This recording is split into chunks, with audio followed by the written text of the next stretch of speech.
الحمد لله وكفى وسلام على عباده الذين اصطفى أما بعد فأعوذ بالله من الشيطان الرجيم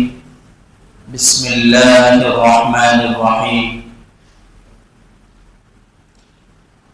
يا أيها الذين آمنوا قوا أنفسكم وأهليكم نارا وقودها الناس والحجارة صدق اللہ العظیم۔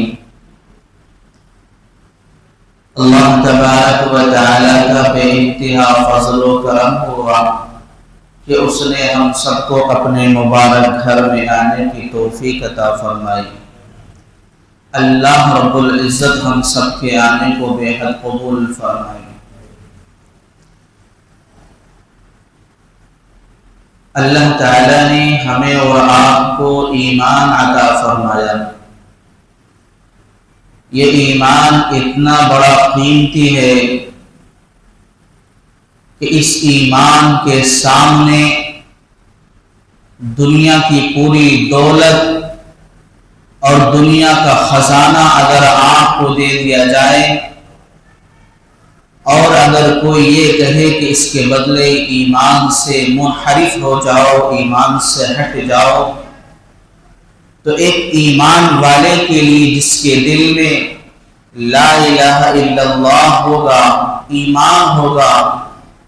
اس کی ضمیر کبھی بھی یہ بات گوارا نہیں کر سکتی کہ اس دنیا اور مالچ اور اس کے حرص کے لالچ میں اپنا ایمان چھوڑ دوں۔ ایمان بہت بڑا قیمتی سرمایہ ہے۔ اس ایمان کی قدر و قیمت حضرات صحابہ کرام رضوان اللہ علیہ اجمعین کے دل میں رہا کرتی تھی۔ حضرت سلف صالحین، ہمارے اکابرین، ہمارے بزرگان دین، ان کے ایسے واقعات ہیں کہ رونگٹے کھڑے ہو جاتے ہیں جب ایمان کے تعلق سے ان کی بات کو سنا جاتا ہے اور ان کے اس واقعات کی طرف نظر کی جاتی ہے۔ میرے بھائی و بزرگوں، آج ہمیں اپنے ایمان کی، اپنے کلمے کی، اپنے مسلمان کی اور اپنے مقام ہونے کی آج ہمیں وقعت محسوس نہیں ہو رہی ہے۔ ہمیں خود کو نہیں پتا ہے کہ ہمارا مقام، ہمارا مرتبہ کتنا بلند اور فضیلت والا ہے۔ اللہ رب العزت کے یہاں ہمارا کیا مقام ہے، کیا مرتبہ ہے۔ آج ہم اپنے مقام کو بھول گئے، آج ہم اپنے مرتبے کو بھول گئے، آج ہم اپنے مشن اور اپنے کام کو بھول گئے جس کام کے لیے اللہ تبارک و تعالی نے ہمیں اور آپ کو مبعوث فرمایا تھا۔ آج ہم اس کام سے منحرف ہو گئے، اس کام سے پیچھے ہٹ گئے، اور وہ کام آج ہمارا جو کام تھا وہ غیروں نے لے لیا ہے، جس کی وجہ سے آج یہ مسلمان ذلت کی رسوائی جی رہا ہے۔ ذلت اس کا سامنا بن چکی ہے، کیونکہ ہم نے اپنے مقام اور مرتبے کو چھوڑ دیا، ہم اپنے مشن سے ہٹ گئے اور غیروں نے اس کو فالو کر لیا ہے، اور آج وہ کامیاب ہوتا ہوا نظر آ رہا ہے، اور یہ مسلمان ذلت کی زندگی گزارتے ہوئے نظر آ رہا ہے۔ ہمیں کبھی بھی مایوس نہیں ہونا چاہیے۔ اس دنیاوی زندگی کی کامیابی کوئی کامیابی نہیں ہے۔ اللہ تبارک و تعالی نے جس کے مقدر میں جو لکھ دیا ہے وہ اس کو مل کر کے رہے گا۔ ہمیں اللہ کی تقسیم پر راضی ہونا پڑے گا، اور یہی تو ایمان ہے کہ ہم اللہ کی تقسیم پر راضی ہو جائیں۔ اللہ نے جو ہماری قسمت میں لکھ دیا ہے، موت نہیں آ سکتی جب تک وہ ہمیں مل نہ جائے۔ آج ہمارا پریشان ہونے کا یہی حال ہے کہ ہم آج اللہ کی تقسیم سے راضی نہیں ہیں، ہم اپنے مقدر پر بھی راضی نہیں ہیں، جبکہ ایمان والے کو تو اس بات پر یقین رکھنا چاہیے کہ جو اللہ نے ہمارے مقدر میں لکھ دیا ہے وہ مل کر کے رہے گا۔ اس لیے دنیاوی مال کے اعتبار سے اگر کسی کے پاس سرمایہ زیادہ ہے تو اس کو کامیاب نہ سمجھیں۔ اگر آپ سچے پکے ایمان والے ہیں، اللہ تعالیٰ نے آپ کو ایمان دیا ہے، اس کی حفاظت کی اللہ سے دعا کرتے رہیں، اور موت پر اللہ تعالیٰ اس پر خاتمہ فرما دے ایمان پر، تو سب سے بڑے کامیاب آپ ہی ہیں۔ اللہ تعالیٰ آپ کو ہی بلند مقام عطا فرمائے گا، لوگوں کی نگاہوں میں اللہ تعالیٰ اس دنیا میں بھی آپ کا مقام و مرتبہ بڑھا دے گا، اور بعد اس دنیا کے آخرت میں اللہ تعالیٰ آپ کو سرخ روئی سے نوازے گا۔ اس کلمے کی، اس ایمان کی کیا حیثیت، کیا مقام تھا۔ میرے بھائی بزرگوں، میں آپ کو ایک واقعے کی طرف لے کر کے چلتا ہوں۔ اللہ کے رسول صلی اللہ علیہ وسلم معراج کے سفر پر ہیں، اور ساتھ میں آپ کے حضرت جبریل علیہ السلام ہیں۔ آسمان کا سفر شروع ہو رہا ہے، آپ جو ہے نکل چکے ہیں مسجد اقصی سے، اور آپ کا آسمانی سفر طے ہو رہا ہے۔ درمیان میں بہت سارے واقعات آپ کی طرف رونما ہوتے ہیں، اور ایسے بہت سے مقامات آتے ہیں جہاں سے آپ کو بڑی حیرت کن باتیں دیکھنے کو ملتی ہیں۔ ایک مقام ایسا آتا ہے کہ وہاں بہت ہی زیادہ اچھی اور عمدہ خوشبو مہک رہی ہے۔ حضرت جبریل علیہ السلام سے اللہ کے رسول صلی اللہ علیہ وسلم نے فرمایا کہ اے جبریل، اتنی شاندار خوشبو، اتنی شاندار اور خوبصورت خوشبو یہ یہاں سے مہک رہی ہے، یہاں کس کی قبر ہے؟ یہاں پر کیا خوشبو ہے، کیا عمدہ خوشبو آ رہی ہے؟ یہاں مقام، یہ کون سا مقام ہے، یہ کون سی جگہ ہے؟ بتانے پر حضرت جبریل علیہ السلام نے فرمایا کہ یا رسول اللہ صلی اللہ علیہ وسلم، یہ یہاں جو آپ کو خوشبو محسوس ہو رہی ہے، یہ فرعون کے گھر میں وہ ملازمہ تھی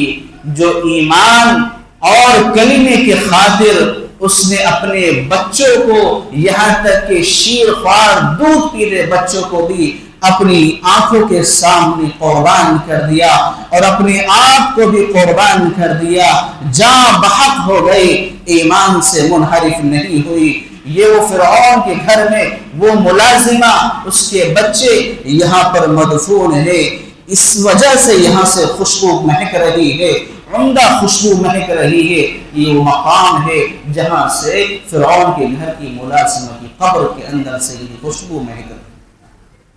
کیا واقعہ ہوتا ہے کہ ایک مرتبہ ایسا ہوا،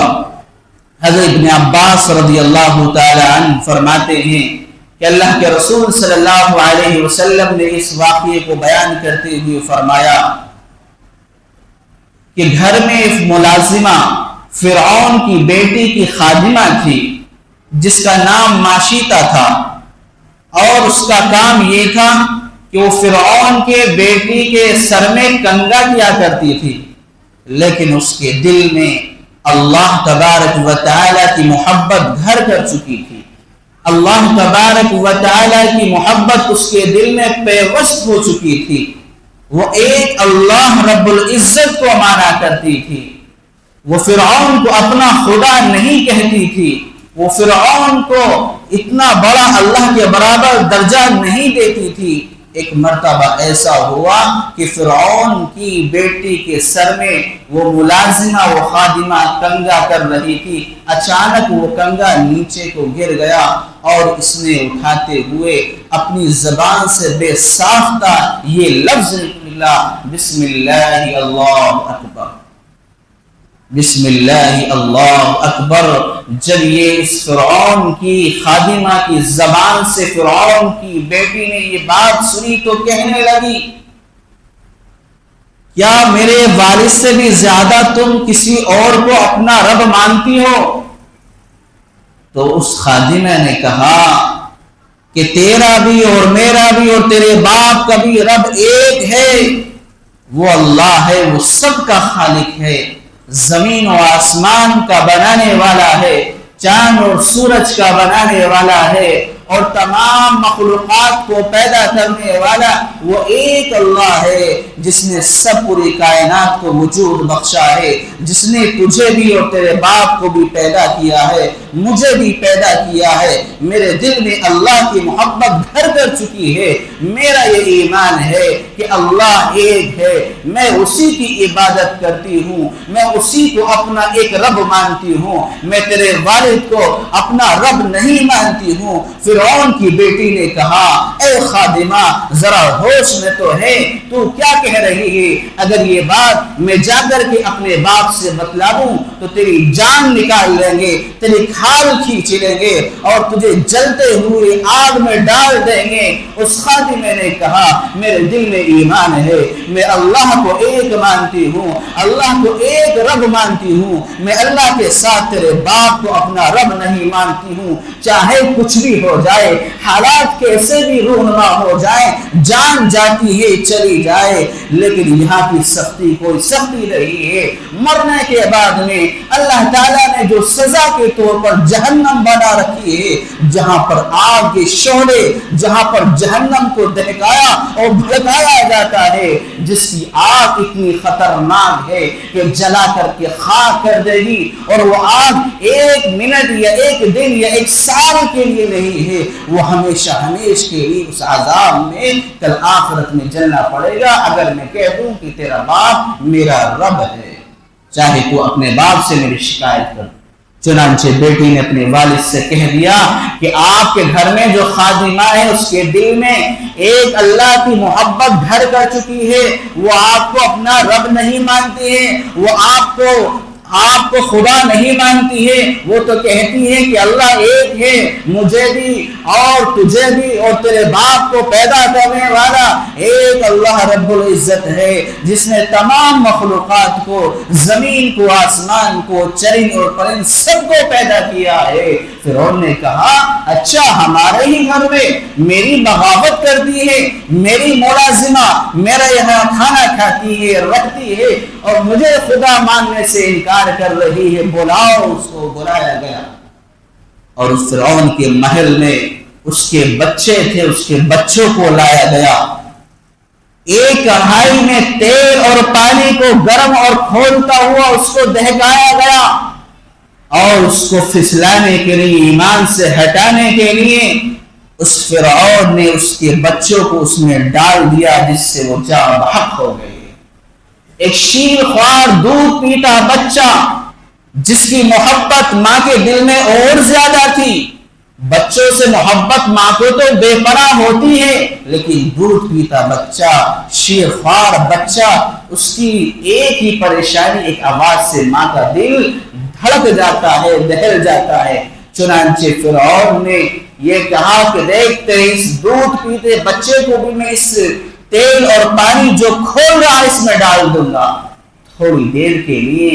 اس خادمہ کے، جس کے گھر میں، جس کے دل میں ایمان گھر کر چکا تھا، تھوڑی دیر کے لیے قدم ڈگمگائے، اور وہ تھوڑی دیر ڈگمگانے لگی، لیکن اللہ تبارک و تعالی کی طرف سے غیب سے آواز آئی۔ اللہ تعالیٰ نے اس شیر خوار دودھ پیتے بچے کو گویائی عطا فرمائی، وہ بولنے لگا اور اس نے کہہ دیا اپنی ماں سے اے اماں تو کامیاب ہو چکی ہے، تیرے بچے بھی کامیاب ہو چکے ہیں، اور میں دودھ پیتا بچہ میری محبت کی وجہ سے اس کو تو اپنا خدا مت مان لینا، وہاں آخرت میں تجھے مقام اور مرتبہ ملنے والا ہے، اللہ کے یہاں تجھے کامیابی ملنے والی ہے، سرخ روئی ملنے والی ہے، اے اماں تو مجھے ڈال دے اس میں۔ اللہ تعالیٰ نے بشارت دے دی ہے، خوشخبری دے دی ہے۔ چنانچہ اس ماں نے اپنے دودھ پیتے بچے کو، جس کو اللہ نے گویائی اور بولنے کی طاقت عطا فرمائی، اس بچے کو بھی ڈال دیا اور اپنی جان کو بھی نچھاور کر دیا۔ میرے بھائیو بزرگوں، یہ ایمان اس قدر قیمتی ہے، اس قدر قیمتی ہے، آج ہمیں پتہ نہیں ہے، ہمیں ایمان ایسے ہی مل گیا ہے، نہ تو آج ہمیں اپنے ایمان کی تحفظ کی خاطر ہمیں کوئی فکر ہے، ایمان ہمارے سینوں سے نکل رہا ہے، غیروں کی اس پر محنت چل رہی ہے، ایمان نکالنے کی، چھیننے کی آج پلانیں چل رہی ہیں، اس کے تحفظ کی خاطر ہماری اور آپ کی آج کوئی بھی فکر نہیں ہے۔ اس ایمان کی بلندی اور مقام، اس کی حفاظت اگر دیکھی جائے اور تاریخ کا مطالعہ کیا جائے تو حضرات صحابہ اور صحابیات اور سلف اور صالحین کے دلوں میں بہت زیادہ اہمیت تھی۔ آج ہم اپنے مقام کو بھول گئے، آج ہم اپنے مشن سے ہٹ گئے، آج اللہ تعالیٰ نے ہمیں جو کام دے کر کے بھیجا تھا آج ہم اس سے پیچھے ہٹ گئے۔ اللہ تعالیٰ نے جس وجہ سے اس امت کی تعریف بیان فرمائی آج ہم اس مشن سے پیچھے ہٹ گئے۔ اللہ نے کنتم خیر امت اخرجت اس لفظ سے بتایا کہ یہ ایسی امت ہے کہ بہترین امت ہے۔ ایک مرتبہ آپ صلی اللہ علیہ وسلم نے ایک موقع پر حضرات صحابہ کرام کے مجمع میں یہ کہا انتم الاولون وانتم الاخرون، اے میرے صحابہ تم ہی سب سے پہلے ہو اور تم سب سے آخر میں ہو۔